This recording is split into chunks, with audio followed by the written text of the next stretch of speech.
2018 රසායන විද්‍යාව බහුවර්ණ ප්‍රශ්න පත්‍රයේ ප්‍රශ්න අංකය 40.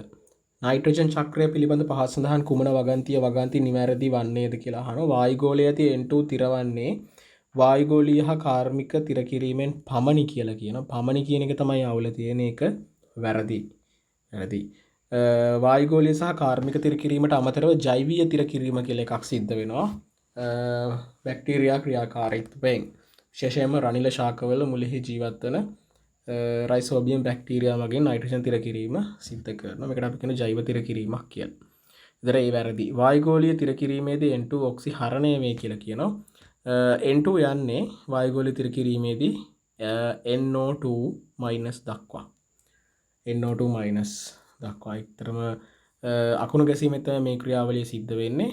එතකොට මේකයි ලෝගෝ වලින් පේන ඔක්සිකරණාංක වැඩිවීමක්. බිඳුවේ ඉන්න එක්කලා ධන ඔක්සිකරණ අවස්ථාවකට ගිහිලා තියෙන ධන 3ට. එතකොට ඔක්සි හරණයක් නෙවෙයි වෙන්නේ ඔක්සිකරණයක්. රයිට් ඔක්සිකරණයක් වෙන්නේ. කාර්මික තිර කිරීමේදී N2 ඔක්සිකරණය වේ. කාර්මික තිර කිරීමේදී ඇමෝනියා නිෂ්පාදනය කරන එක තමයි අපි කාර්මිකව කරන්නේ. ගොඩක් වෙලාවට NH3 නිෂ්පාදනය. එතකොට මේකෙදී ඔක්සිකරණය නෙවෙයි ඔක්සිහරණය වීමක් තමයි සිද්ධ වෙන්නේ. ඔක්සිකරණය කියන එක එතකොට වැරදි. වායුගෝලීය තිර කිරීමේදී සෑදෙන නයිට්‍රේට හා නයිට්‍රයිට වර්ෂාපතනය නිසා පොළොව මත තැන්පත් වූ විට ඒවා ප්‍රෝටීන සෑදීමට ශාකමගින් යොදා ගනී. ඔව්.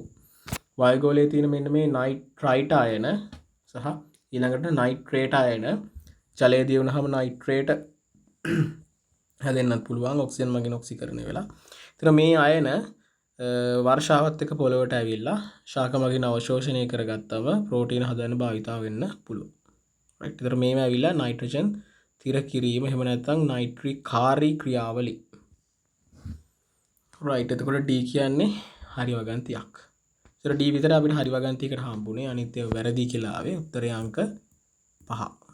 උත්තරේ අංක 5. නයිට්‍රජන් චක්‍රය ගැන තමයි අහලා තියෙන්නේ. මම හිතනවා ඒක පැහැදිලි ඇති කියලා. තාමත් ඔයගොල්ලෝ අපේ ස්මාර්ට් අකඩමි channel එක subscribe කරේ නැත්නම් අපේ channel එක subscribe කරන්න කියලා හැම කෙනෙක්ගෙම ඉල්ලා සිටිනවා.